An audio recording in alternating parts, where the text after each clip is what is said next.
ఒక తల్లి ఎవరినేమైనా ఊరుకుంటుందేమో కానీ తన బిడ్డల్ని ఎవరన్నా కొద్దిగా తక్కువ చేసినా కూడా అస్సలు తట్టుకోలేదండి.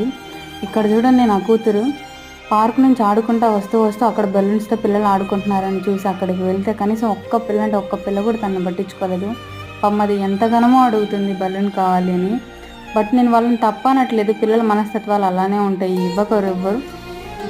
కనీసం అంతమంది పిల్లలున్నప్పుడు అది ఇస్తారేమో అని ఒకసారి పిలిచేసరికి దగ్గరికి పాపం పరిగెట్టుకుంటూ వెళ్ళింది. వెళ్ళేసరికి ఒక పాప చూడండి తను ఎలా తీసుకొస్తుందో పక్కకి తీసుకొచ్చి, నేను ఇక్కడ నుంచొని వీడియో తీస్తుంటే నన్ను చూసి అయితే ఆ పిల్లలు యాక్టింగ్ చేయడం మొదలెట్టారు. తను ఏదో తెలియకుండా ఇక్కడికి వచ్చిందని పంపించడానికి. అది అంతగానం పట్టుకొని నాకు బలూన్ కావాలని అంటున్నా కూడా ఆ పిల్ల తీసుకొచ్చి అంతే వదిలిపెడుతుంది. నాకైతే చాలా బాధేసింది. ఒక తల్లి అయితే చాలా అంటే చాలా బాధపడుతుంది. మీరేమంటారో నాకైతే చెప్పండి. ఇంకా అసలు నేను తట్టుకోలేక తన్ని అరిసి మరీ ఇంటికి తీసుకొచ్చేసి ఇంట్లో ఉన్న వాటితో ఆడుకోగాని అని చెప్పి ఇంటికి తీసుకొచ్చి ఇలా అయితే బెలూన్స్ ఇచ్చా.